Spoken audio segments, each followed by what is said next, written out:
Todos hablan de emprender, sin embargo, no es tan sencillo. Hay que contemplar miles de factores. ¿Por qué no asesorarte con un profesional del emprendimiento? ¿Como quién? Bueno, como mi invitado del día de hoy, un hombre de investigación, ciencia y tecnología que ha apoyado a cientos de emprendedores a lanzar sus proyectos. Hoy en el podcast, Jorge Zavala, experto en desarrollo de negocios y transformación digital. Yo soy Luis G.I.G., es el podcast número 20 y sin más preámbulos, comenzamos.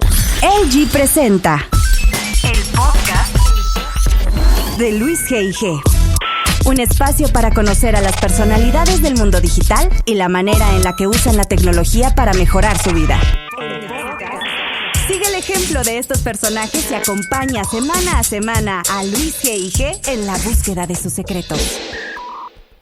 El podcast de Luis G.I.G., presentado por LG. Como tú sabes, el mundo de los gadgets es muy importante para mí. De hecho, si quieres conocer las últimas novedades de los productos más sorprendentes, puedes visitar mi blog en www.luisgig.com. Y bueno, a Jorge lo conocí por ahí del año 2000, justo cuando me volví fanático de la animación en Flash y la creación de sitios web. Mi hermano, Víctor, me vio aptitudes y me recomendó con Jorge, quien en ese entonces dirigía Kiven, una de las empresas pioneras en el desarrollo de contenidos en internet en México. Cruzamos correos electrónicos e incluso Jorge me invitó a visitar Kiven para entrevistarme con él. Recuerdo que viajé en mi camión y se convirtió en un momento importante, ya que fue mi primera entrevista de trabajo. ¿Quién me diría que casi 17 años después me reencontraría con Jorge? Hace poco más de un mes estaba a punto de dar una conferencia cuando me di cuenta que el conferencista que me antecedía era él. Así que sin perder tiempo nos pusimos a platicar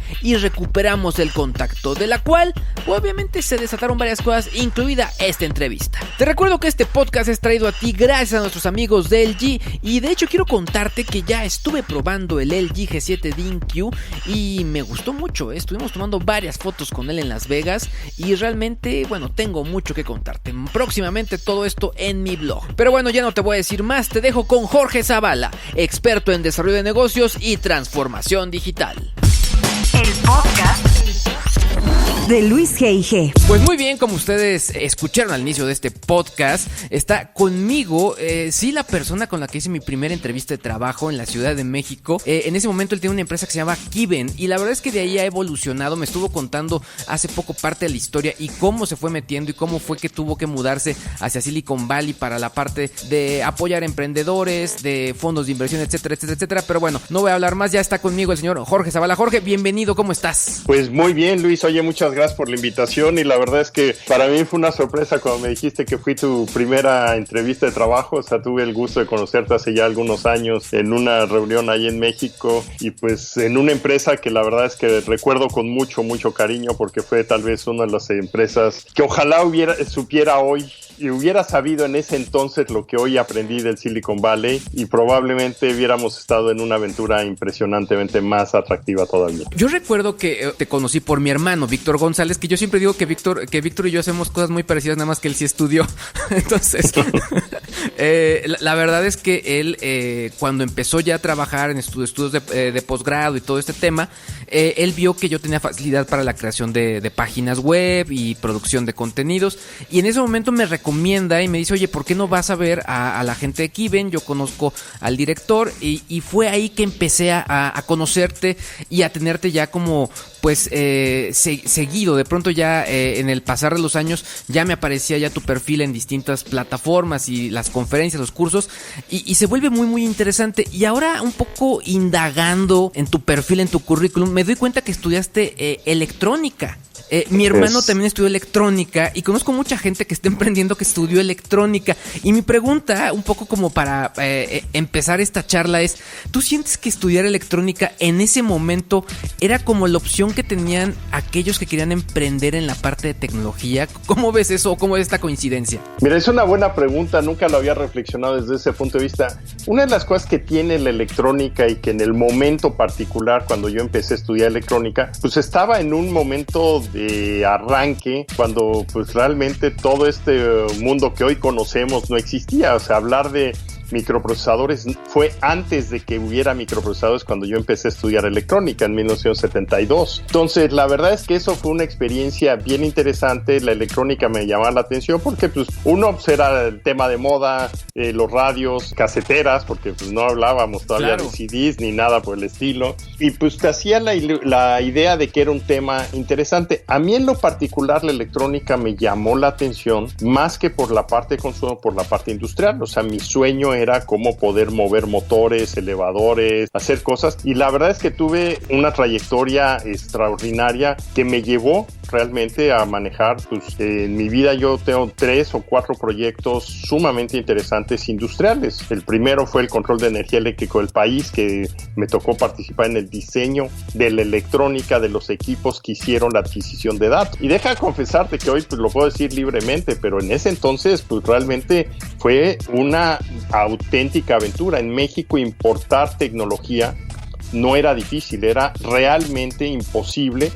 Y pues con el apoyo de la misma universidad y con las agallas de ser un chavo sin mucha preocupación por el mundo, pues iba de contrabando cada 3 meses a Estados Unidos y compraba cosas que las metía de contrabando a la México, fayuca. Pues, a la fayuca vil y vulgar, así hecha en gran escala. Pero eso terminó siendo en que en La Salle teníamos el laboratorio de lógica digital mejor equipado del país con la tecnología de moda, porque pues yo llegaba a rectoría, les decía, vamos a comprar algo, y me decía el rector, ¿y eso para qué sirve? Pues para automatizar pruebas para estudiantes o hacer cosas en el laboratorio de medicina. Y dice, está bien, pues hay de la caja chica, denle dinero para que se vaya a comprar cosas. Y pues me fui y me compré la primera microcomputadora que hubo en México armada y funcionando, fue en mi escritorio. ¡Qué buena onda! Y eso pues sucedió que pues todas las universidades que había en México pues soñaban con tener esto, y yo no sabía de qué se trataba. Entonces iba a pedir apoyo a los grandes estudiantes, como dices de tu hermano, de los que sí estudiaron. Pues me fui a la UNAM, al Poli, a la UAM, a la Ibero, a la Anáhuac, a todas las universidades. Y pues les decía, oiga, tengo esto. ¿Tú tienes eso? ¿En dónde? ¿No? Entonces, pues la cafetería que teníamos como laboratorio ahí en La Salle pues, se convirtió en un centro social de todos los grandes genios de México, y de ahí pues se fijó una trayectoria que terminó en proyectos muy interesantes. Oye, está increíble porque además con esta historia, o sea, un poco nos estás develando que tú, tu equipo, los colegas con los que empezaste a trabajar en ese momento, pues eran los precursores, sí, del emprendimiento, pero también de los nerds en México y de los geeks en México, y está padrísimo porque sinceramente creo que gracias obviamente a series y a comedias y todo esto, se ha desmitificado justo este cliché en el que varios de nosotros caemos, y que la verdad tiene que ver mucho con la búsqueda y el aprendizaje. Y está increíble este tema de, oye, yo encontré que tal tienda, y si voy a tal electrónica o a Radio Shack y me lanzo acá y lo compro, lo podemos traer aquí a la universidad. O sea, hacer eso pues, se dice muy fácil, pero no, o sea, ya tuvo que haber habido una investigación de que eso existía y que se podía hacer cosas con eso. Entonces está padrísimo esta historia. Exacto, y la verdad es que de ahí pues derivaron cosas muy interesantes. En la universidad se hicieron cosas buenas, se dieron los primeros cursos de cómo usar un microprocesador, armamos equipos que servían para automatizar pruebas de los estudiantes que estaban midiendo cosas en laboratorio 24 horas del día, y pues ahí tenías a un teletipo escribiendo cuáles eran las mediciones de temperatura y de pH y de los experimentos que ellos hacían. Pues la verdad que fue algo que a mí se me hizo sumamente interesante y sumamente padre. Oye, Jorge, ahora vayámonos más adelante, vayámonos al momento de Kiven. En el momento cuando platicábamos de Kiven, en ese momento ustedes ya se volvieron una referencia en cuanto era la producción, pues sí podemos decirlo, de contenidos digitales, de sitios, de plataformas en internet, pero llega un momento en el donde tú dices, no, tengo que parar y tengo que cambiar. Cuéntanos un poquito qué fue lo que ocurrió en ese momento. Mira, la verdad es que Kiven tuvo 2 o 3 etapas sumamente diferentes que estuvieron todas entrelazadas. Por un lado, empezamos con una empresa que en México fui de las primeras personas que hice un website público y ganamos el premio del mejor website de Casa Outrage, que ya no existe, ahora es Casa Saba. Y fue toda una experiencia increíble. A la hora que hicimos ese website, Digital Equipment, hoy que ya no existe, nos pide que si les hacíamos su website para poder promover equipos de digital. Hicimos el website de ellos y eso nos sirvió para tener un contacto con Microsoft a través de alguien que pues es muy conocido en la industria, Luis Daniel Soto, en donde me dice, oye, ¿y ustedes que hicieron esto? ¿Quieren aprender a hacer websites completos y todo eso? Y pues me acuerdo muy bien que un día saliendo de un evento ahí en uno de los hoteles de Reforma, me dice Luis Daniel, oye, ¿por qué no vas a Microsoft y te llevas algunas de las cosas de software que está haciendo Microsoft para que puedas tú aplicarlo a desarrollar websites?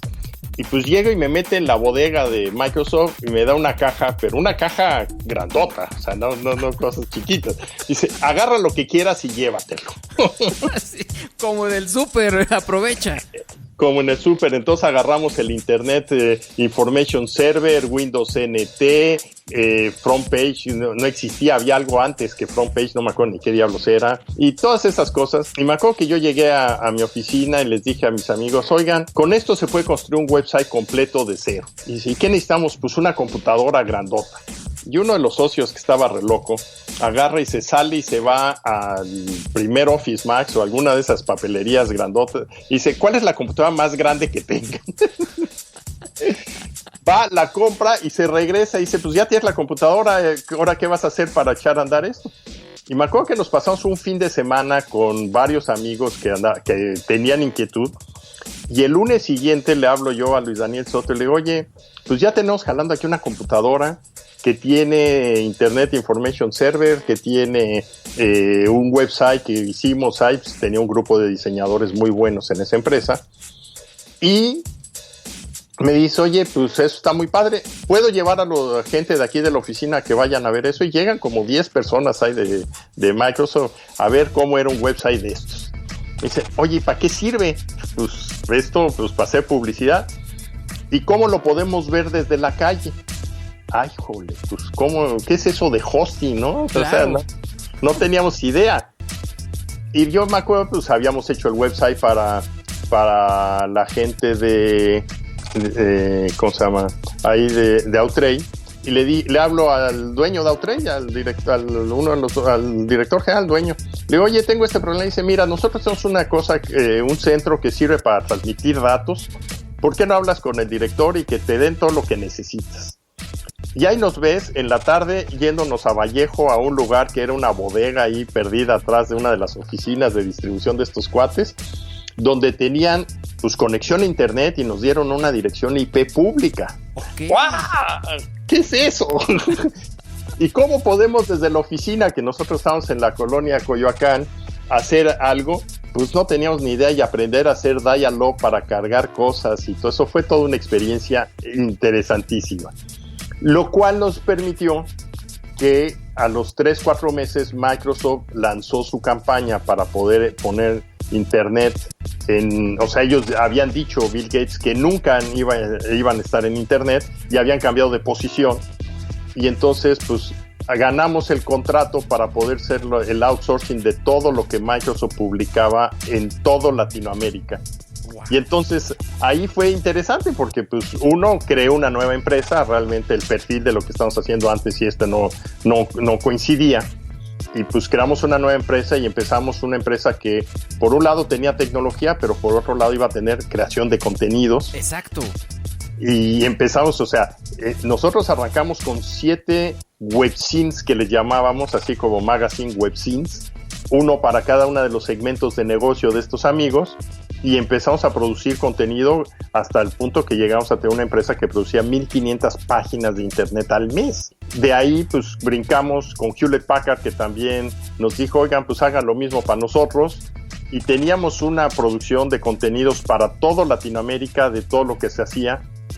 Y de ahí estuvo muy divertido, empezamos a crear contenidos, sabíamos un poco de infraestructura de internet y cosas por el estilo, pero nunca nos interesó vender internet como una pieza, sino más bien como el uso. Claro. Y de allí brincamos a hacer comercio electrónico. Hicimos sección amarilla, la primera versión que hubo de sección amarilla en México. Hicimos la primera tienda en línea que hubo. Y otro tema que lateralmente a mí a la fecha sigue siendo mi pasión, pues es la administración de conocimiento, y que eso, pues a final de cuentas, cuando empezó toda la tecnología de internet, se llamaban intranets como la herramienta. Claro. Para todo eso pues generó muchísimas cosas y tuvimos brincos interesantes. En el año 2002 surge todo esto de inversión de capital de riesgo y todo eso. Íbamos a fusionarnos con otra empresa para poder crecer y que nos invirtieran dinero. Justo en la semana anterior al crash del .com. Y pues por suerte el colega con que nos íbamos a asociar, él dijo, no me gusta mucho la idea de asociarme contigo y mejor ahí muere. Él siguió con la inversión, nosotros decidimos no seguir con la inversión y pues eso nos permitió sobrevivir muy bien todavía a pesar del crash del .com. Pero pues algo de que hicimos proyectos muy interesantes y todo eso, algo que nunca te hubieras imaginado que nos pasó, fue una situación muy muy complicada. Fue más adelante cuando vino la crisis de Argentina, en donde se hace la devaluación de Argentina, en que pues, nos afectó a nosotros tremendamente fuerte, porque pues, Argentina se convirtió en un país sumamente barato para comprar servicios de tecnología, y nosotros éramos la empresa más cara de software en México, y pues entonces todos nuestros clientes dijeron, nos vamos con los baratos, porque además eran diferencias, o sea, lo que nosotros vendíamos en $1, ellos lo vendían en 30 centavos. Y ahí fue donde tomaste la decisión de buy Kiven. Buy Kiven la cerré en una situación absolutamente visceral, o sea, en que dijimos, esta empresa la cerramos este fin de semana y dejamos de operar, lo cual fue, yo creo que la mejor decisión que he tomado en mi vida. ¿Por qué? Porque pues, a la hora que viene esta crisis de lo que te digo de Argentina, pues la verdad es que el tema fue muy complicado, porque pues, te quedabas sin contratos muy interesantes con una plantilla de gente muy grande. Y pues en ese momento yo decidí, vamos a cerrar la empresa, tuvimos el dinero suficiente para liquidar a todo mundo, y los contratos que estaban ahí pendientes se los llevaron los mismos empleados en una negociación que hacíamos con los clientes y con ellos, y se crearon otras empresas, y yo decidí intentar o explorar el tema de Venture Capital para ver si abríamos nosotros una fondo de inversión de capital de riesgo. Es ahí cuando te vas a California, a San José y a toda la zona de Silicon Valley, ¿no? No, fíjate que ahí hay una situación intermedia. En ese entonces, Mauricio Santillán crea, que él era vicepresidente en ese momento de Microsoft para Latinoamérica, decide renunciar en el momento que yo cierro la empresa, coinciden los tiempos, y me dice, oye, ¿por qué no arrancamos un fondo de inversión? Y lo echamos a andar en México con vistas a poder invertir en empresas de tecnología. A la hora que hacemos eso, yo a los pocos semanas de empezar le digo, creo que tenemos un serio problema. El problema de dinero es un problema muy grave, que todo el mundo hoy a la fecha sigue pensando que para echar a andar una empresa necesitas dinero, y eso es la mentira más grande del universo. Okay. Y le digo, el dinero lo necesitas, sí, pero antes de que tengas dinero necesitas tener una capacidad para poder aprovechar ese dinero. Y de eso inventamos el concepto de hacer una aceleradora de negocios, cuando todavía las aceleradoras de negocio en el mundo no existían. Empezaban las incubadoras a salir y cosas por el estilo, echamos a andar Visionaria, hicimos un modelo de desarrollo de negocios para ayudar a la gente a que aprendiera cómo aprovechar el dinero. Y pues lo que terminó siendo es que de ahí conocí a gente de la Secretaría de Economía, en donde me dijeron, oye, eso lo tenemos que hacer, pero no para unas cuantas empresas. Nosotros queremos invertir en 5 empresas, y eso se tiene que hacer a un nivel masivo nacional. Y de ahí, pues el secretario de Economía compra la idea a través del subsecretario, que en ese entonces era Sergio García de Alba, de que abriéramos una aceleradora de negocios en California. Y pues ahí, por andar metido echando grillas en esas cosas, pues me dijeron, oye, ¿por qué no te vas a manejarla tú para allá? Y pues imagínate que te digan eso de la noche a la mañana, pues fue una experiencia única. A mí, digamos que viendo tu perfil en esta parte como de entender proyectos de emprendimiento, apoyarlos, consultarlos, etcétera, etcétera, etcétera. Algo que me viene a la cabeza, sobre todo cuando conozco gente que tiene tu perfil, es cómo definir a quién apoyar y a quién no. ¿cuál es un poco el margen para tomar una decisión, la buena idea, el que hayan producido? ¿Cómo es esto? Mira, ese es un tema muy importante que yo creo que hay que hacer mucho trabajo ahorita en México.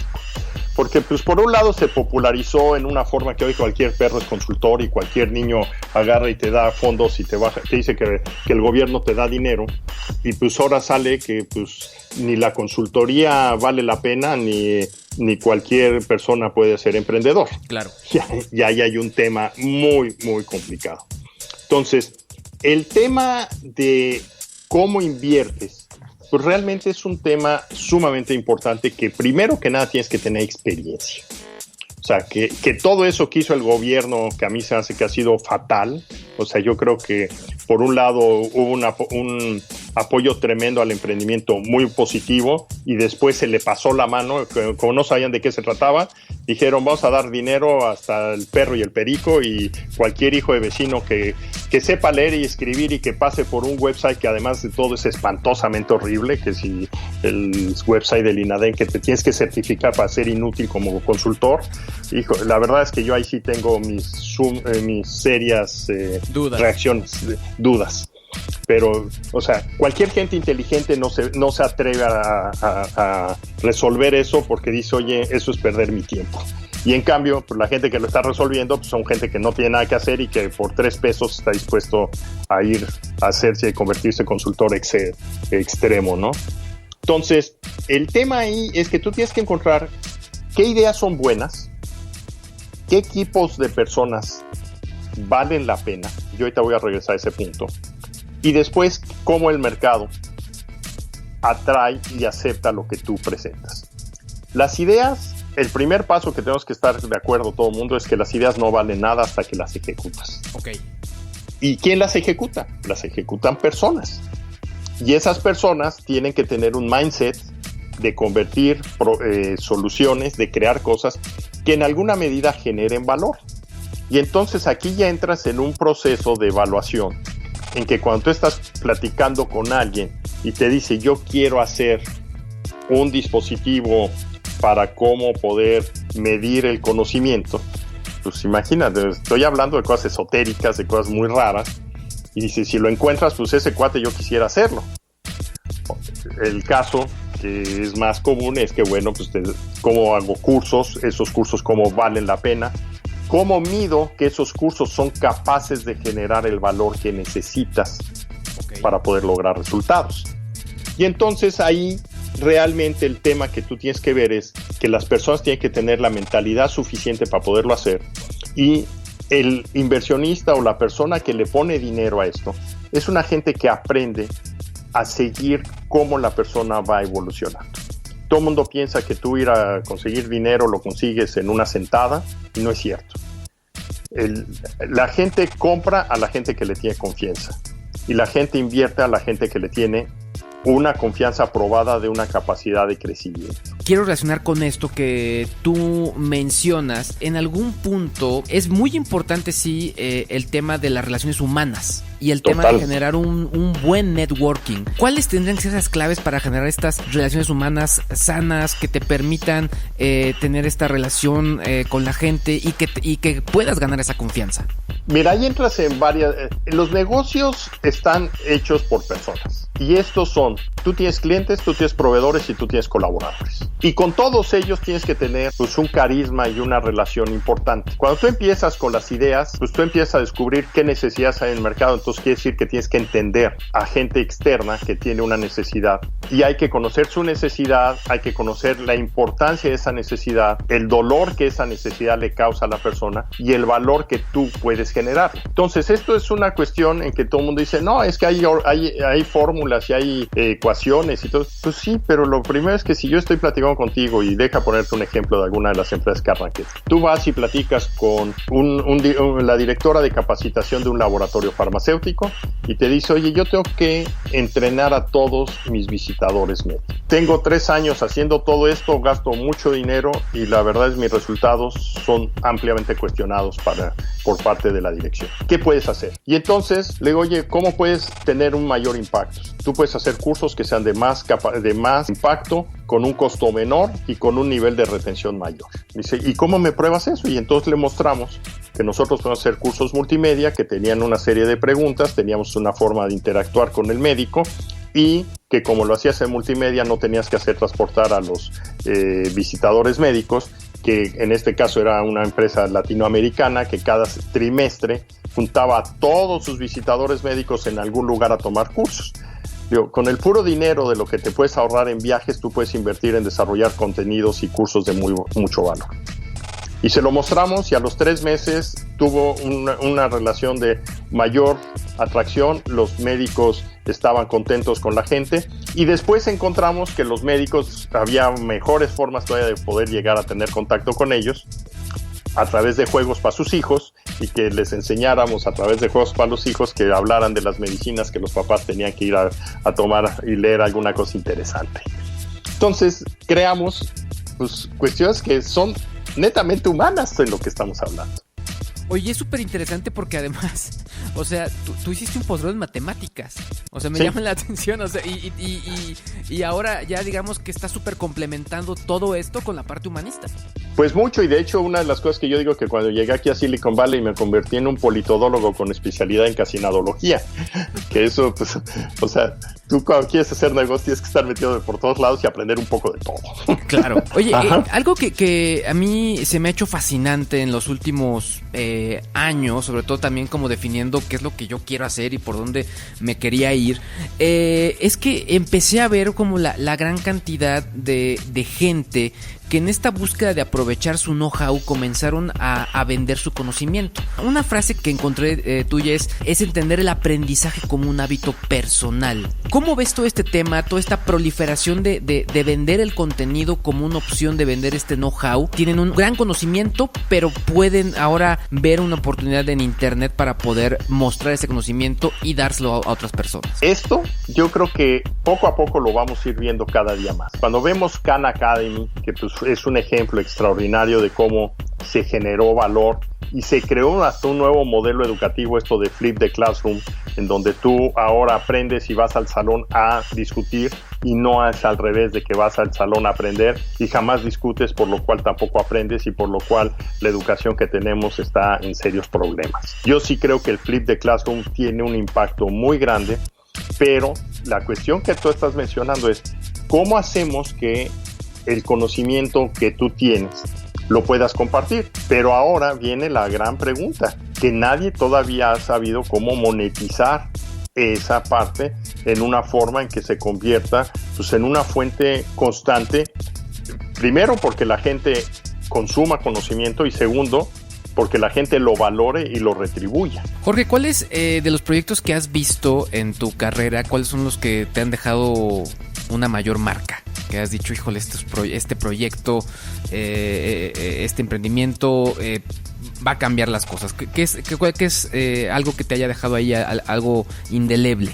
Mira, yo creo que esa es una pregunta muy dura y muy difícil porque la verdad es que no tengo uno, tengo muchos en ese sentido y no nos alcanzaría el espacio de tiempo que podríamos tener para poder hablar de todos. Hay casos como por ejemplo que a mí me fascina uno que se llama Ecopixel. Sergio Aguirre es una persona que quería hacer juegos de video en tercera dimensión y terminó haciendo herramientas para cómo diseñar operaciones de corazón. Wow. Y hoy es una gente que pues, su empresa el año pasado tuvo una inversión muy importante de capital de riesgo aquí en Silicon Valley, tiene una presencia en los mejores hospitales del mundo y ha hecho todo lo necesario para poder tener una presencia interesante. Para mí ese es un caso que me fascina. Ejemplos que son muy interesantes, pues más comerciales si quieres verlos, es bueno, Platzi, por un lado ya lo mencionaste, Yogome, que es el de juegos de video para niños, sí, claro. Que nuevamente ellos hicieron algo en que sus juegos son interesantes, pero crearon un entorno para la interacción de los papás y de los maestros con los niños en una forma que está extendiendo realmente el mundo de cómo se está aplicando el conocimiento para juegos que aparecería que son tradicionales, y no es cierto. O sea, hay mucha interacción en el backend que hasta que no tienes tú la interacción con un niño, no te das cuenta del valor que hay entre la relación del padre y el hijo a través de los juegos. Otro caso que me fascina es el de Yo Amo los Zapatos, que ese es otro caso espectacular. O sea, es la página más grande o de mayor número de fans en el retail en el mundo, ¿no? O sea, tiene más de 45 millones de seguidores, más que cualquier otra de las empresas de retail en el mundo. Y estos, tanto Yogome como el caso de Yo Amo los Zapatos, fueron empresarios que yo tuve la fortuna de conocerlos cuando estaban en el momento cero, tener buenas discusiones con ellos, y pues ahí la verdad es que hicieron lo correcto y hicieron cosas muy buenas, y es bien interesante. O sea, si alguien quiere tomar nota, estos 4 casos que acabo de mencionar son interesantísimos para hacer un estudio en que, primero que nada, el emprendedor debe tomar en cuenta de que los éxitos overnight no existen. Todos ellos tardaron más de 5 años en hacer algo que tuvo impacto. Jorge, de lo que has vivido, de lo que has visto, de lo que has creado, que creo que es algo importante, que tú eres como de esos que yo siempre he mencionado, como esos ingenieros, pero que son estos creativos del código, esos artistas del código. De lo que has visto, de lo que has hecho, ¿qué es lo que sí repetirías en tu vida y lo que no repetirías? O sea, si este Jorge de ahora que está en este momento en Silicon Valley regresara quizá a México, quizá llegara a Kiven, quizá etcétera, viera a ese Jorge más joven, ¿qué le diría? Esto repítelo y esto no lo repitas. Mira, esa es una pregunta que todos los días me hago. Te tengo que confesar que ahorita estoy en 2 proyectos en Stealth Mode, haciendo cosas sumamente interesantes. Uno en aspectos de interacción para manejo de misiones, que está interesante, con una proyección tremendamente fuerte, y el otro en cómo crear caminos de aprendizaje, en donde lo que tú mencionabas de cómo hacer todo esto de monetizar, yo creo que uno de los temas que hoy se abren oportunidades muy fuertes son en cómo creas caminos de aprendizaje personalizados para que la gente pueda evolucionar. Y lo que haría en el caso de los dos es, primero estoy haciéndolo, es probar, estamos haciendo un prototipo en cada uno de ellos, estamos a punto de hacer pruebas en los 2 casos, y lo que nunca supe cómo conseguir los recursos en México, hoy lo que volteo a ver es que para cualquiera de estos proyectos, recursos en el Silicon Valley se pueden conseguir, y ahí estoy apostando mucho de eso. Ahora, deja platicarte algo de lo que dices, ¿qué es lo que haría hoy?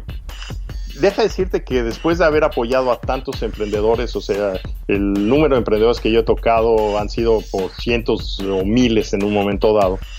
Y hoy uno de mis sueños es, ¿cómo te suena a ti una aventura de este tipo? ¿Se te antojaría a ti crear una ciudad de 10,000 habitantes, nueva, en algún lugar nuevo, en cualquier parte del mundo, no tengo ninguna restricción, en que tú puedas construir de cero?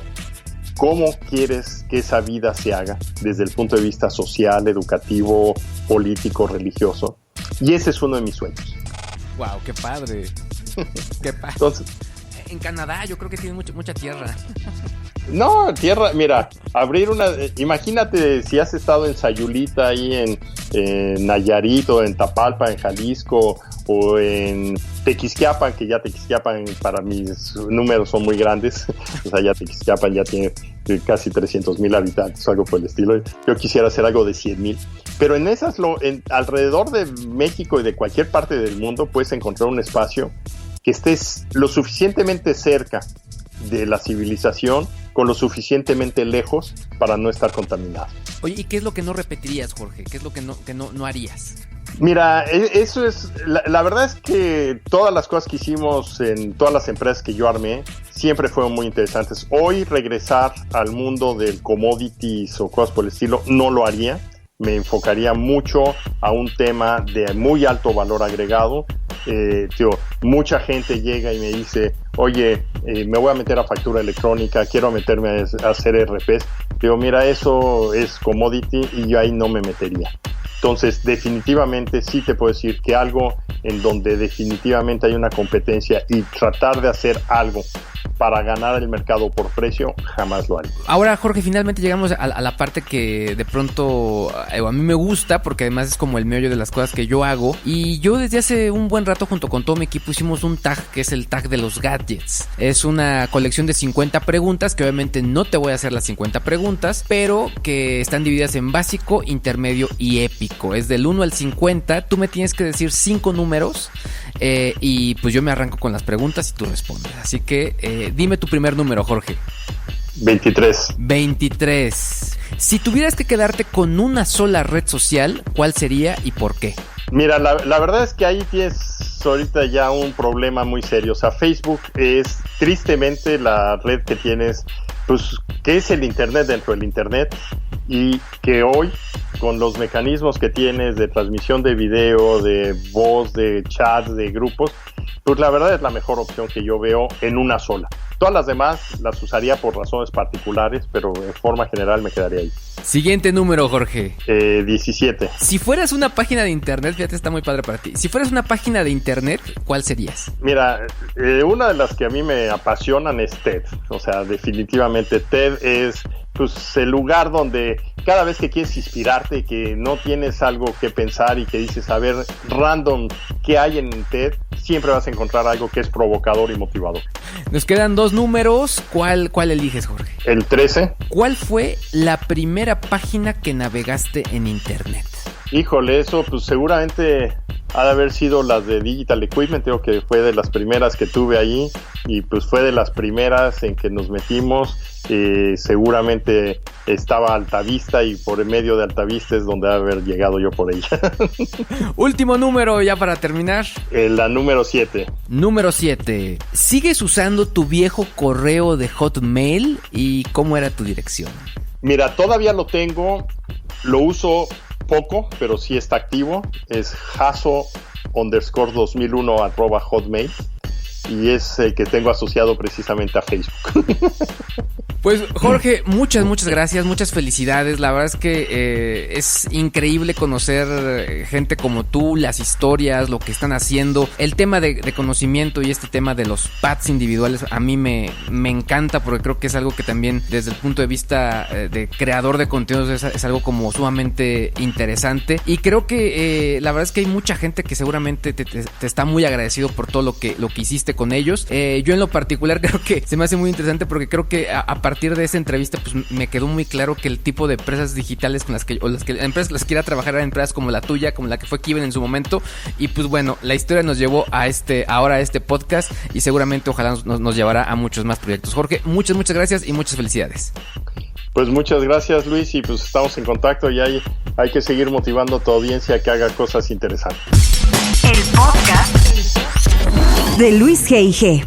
Pues ahí lo tienes. ¿Qué te parecieron los comentarios de Jorge Zavala? ¿Te identificas con su historia? ¿Te gustaría emprender con un mentor como él? Recuerda que me puedes dejar todos tus comentarios en este mismo espacio, o bien escribirme en Twitter para dejarme toda tu opinión. Finalmente, recuerda que todo el tiempo estoy descubriendo con mi equipo nuevos productos. De hecho, varios de ellos los estamos probando para ver qué tal funcionan y qué tanto podemos hacer con ellos. Si quieres ver qué productos estamos probando, no dejes de visitar mi canal de YouTube en www.youtube.com/Yo Soy Luis G.I.G. La próxima semana te invito a visitarme, pues seguimos con grandes invitados en este podcast. Por lo pronto yo regreso la próxima semana. Yo soy Luis G.I.G. Este fue el podcast número 20, y aquí, como siempre, continuamos. El podcast de Luis G.I.G. presentado por LG.